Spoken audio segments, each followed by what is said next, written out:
A millionaire single dad witnessed his nanny sleeping on the floor beside his sick child, his 2-year-old girl. What he did next shocked everyone.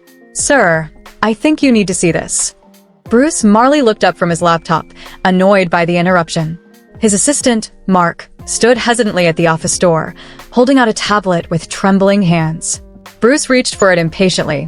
On the screen, a live feed from the nursery security camera showed something that made Bruce's jaw tighten. There she was, the new nanny, the temporary hire from the agency, lying on the floor next to Sophie's crib.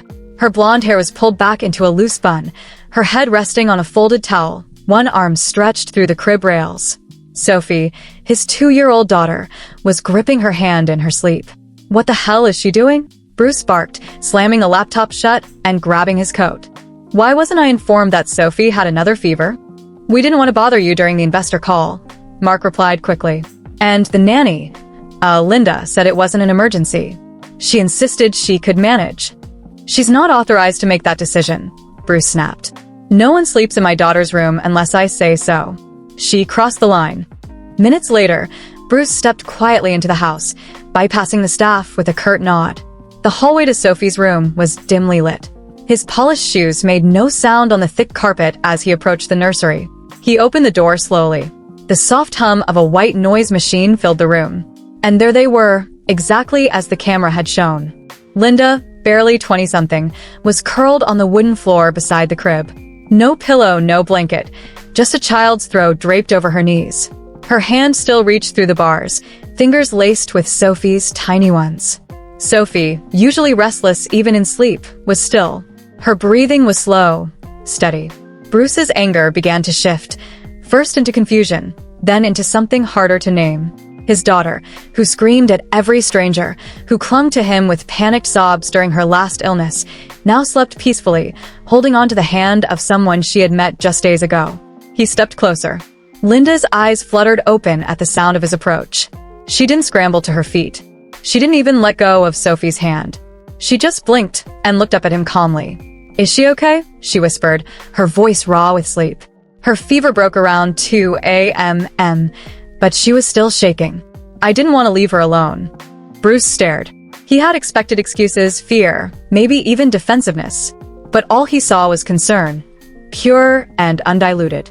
"Why didn't you call me?" he asked, his voice softer than he'd intended. "You were in meetings, and she needed sleep more than she needed noise or panic," Linda said quietly. She slowly pulled her hand back, careful not to wake Sophie. She cried for hours. This was the only thing that soothed her. Bruce looked down at the young woman on his floor, the woman he had labeled temporary, replaceable, just another name on a payroll list. There was no sign of pretense in her expression. No agenda, no guilt. He knelt slowly beside the crib, brushing a hand gently across Sophie's forehead. Her skin was warm, but no longer hot. Her cheeks were flushed, but peaceful. And in her sleep, she murmured something soft. "Ma," she whispered. Bruce froze. It couldn't be. He looked back at Linda, who now sat up, arms wrapped around her knees. Her tired eyes met his. "I know I crossed a line," she said quietly. "But I would do it again if it meant keeping her safe." Bruce didn't respond. Not with words. He simply nodded, stood, and left the room, closing the door behind him as gently as possible. Fever gone, appetite back. She ran to Linda when she entered the room, arms raised in demand. Linda scooped her up without hesitation, spinning her gently until giggles erupted again. Bruce stood at the doorway, watching 1,000 instincts ward inside him. Jealousy, relief, fear.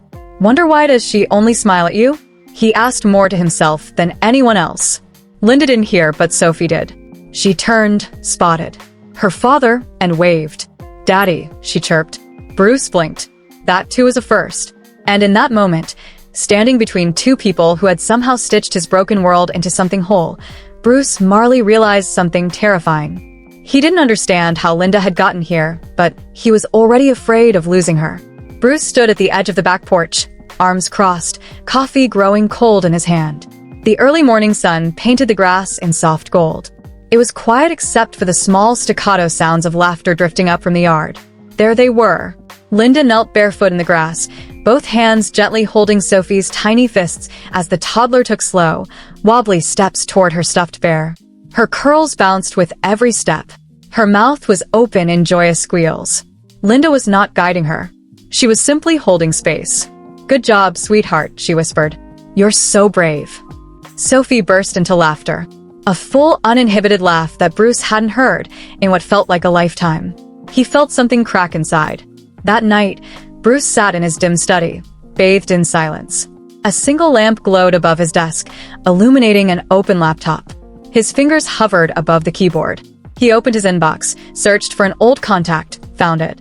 Dr. Sandler, pediatric neurodevelopment specialist. He had booked and canceled this appointment 3 times. Each time the idea of confronting his own shortcomings had been too much, but now his fingers moved slowly across the key's subject regarding Sophie Body. "I no longer believe my daughter needs another clinical report. She needs someone real. And I think she may have already found that." He hit send. Bruce leaned back in his chair, closed his eyes. For 2 years, he had thrown money at every problem. Therapists, dietitians, sleep specialists. He had believed solutions could be bought, just like everything else in his life. But no expert had ever drawn that laughter out of Sophie. No program had ever made her run barefoot on the lawn, eyes shining with light. Only Linda had, with no certification, no script, no degree, just her hands, her calm voice, and the quiet kind of presence that didn't ask for recognition. Bruce sat in the dark, the questions circling him like smoke. Have I been raising my daughter or just keeping her alive? Hours passed. He didn't sleep. At 3:27 a.m., the monitor buzzed. Sophie's breathing was ragged. Then came the crying, sharp, panicked. Bruce dropped his mug. It shattered on the floor. He rushed to the nursery. Sophie was curled on her side, flushed with fever. Her eyes blinked open, but didn't focus. She whimpered, confused, arms flailing. When Bruce reached for her, she recoiled. "No, no," she sobbed weakly. "Mommy." Bruce froze. He wasn't offended. He was devastated because in her moment of fear, she didn't recognize him. Not as comfort. Not as safety. Only one person could get through. He sprinted down the hallway. Linda's room was dark. He didn't knock. He pushed the door open. "Linda, Sophie's burning up. She's asking for you." Linda didn't wait. She threw on a sweater, rushed past him barefoot, and within seconds was at the child's bedside. "Oh, baby," she whispered, kneeling. Sophie reached for her. Linda pulled her into her lap, cradled her close, forehead pressed to the toddler's burning skin. Her voice cracked as she began to hum. The same lullaby Bruce had heard before. Soft, trembling, but steady tears filled his eyes. He had never known what it meant to feel helpless until now. Not because he couldn't solve the problem, but because someone else already had. Linda sat on the edge of the rocking chair, rocking slowly, Sophie clinging to her like a lifeline. "She'll be okay," Linda said quietly, more to herself than to him. "I've got her." Bruce leaned against the doorway, face buried in his hand, and cried for the first time in years.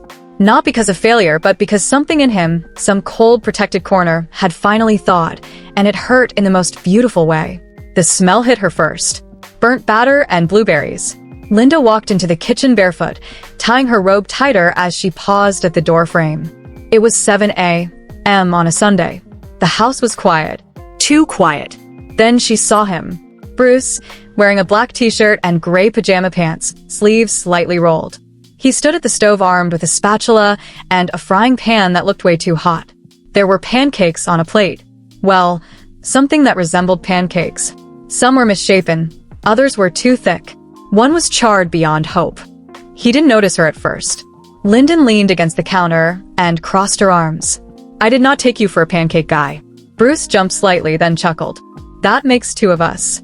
She stepped closer, eyeing the batter bowl. "What's the occasion?" He looked sheepish, running a hand through his already tousled hair. "Sophie said she liked the ones you made last week. I figured maybe I could try." Linda smiled. "She'll love that." Bruce turned the stove off, then leaned back against the counter. "I haven't cooked anything since college, and that was mostly ramen." She laughed. "Well, this is a step up." He looked at her. Really looked. His voice was quieter now. "I've never known what to do for her. I thought if I hired the best, gave her everything, she'd be okay." Linda didn't respond at first. Then softly, she said she doesn't need perfect pancakes. She needs to know her dad stood in the kitchen at 7 a.m. and tried. He exhaled slowly. "I'm not great at this, Linda."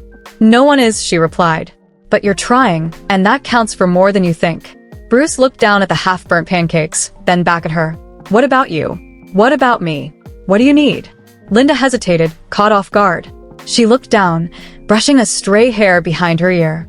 Her voice was soft but firm. A place where I'm not just temporary. That's all. Bruce blinked. Something about the way she said it. It was not a plea. It was a quiet truth. One that settled in his chest with unexpected weight. He wanted to say something, but she was already moving. Grabbing a plate, arranging the least burnt pancakes with practiced care. That morning, they ate with Sophie at the breakfast nook. The little girl clapped with joy. Blueberry syrup smeared on her cheeks, giggling at the odd shapes of the pancakes. Bruce didn't correct her when she called them daddy cakes. He just watched her smile, and he watched Linda smile, too. The next morning, Linda woke up earlier than usual. When she stepped into the hallway, something caught her eye. The door at the end of the corridor, the one that had always been closed, was ajar. She walked toward it slowly. Inside, the room was freshly painted, softly lit. A small dresser stood by the wall. A warm lead rug lay underfoot. There was a neatly made bed, a reading chair, and a shelf with a few books, some of them ones she had read to Sophie. But what made her stop was the wooden plaque hung carefully on the door engraved in neat cursive Linda family room. She brought a hand to her mouth. No speech, no big announcement, just that, a space, a name, a place that said, "You're not just passing through. You belong." And that morning, for the first time in years, Linda cried, not from pain, but from the overwhelming relief of being seen. The park was quiet that afternoon, the sun casting golden beams through the trees as the breeze rustled fallen leaves along the walking path. Sophie ran ahead, clutching a small notebook and a box of crayons in her chubby hands. Linda followed at her pace, her soft laughter carrying across the lawn as Sophie picked the perfect spot beneath a maple tree. Bruce trailed behind them, hands in his pockets, his steps slower than usual. For once, he was not thinking about meetings or deadlines.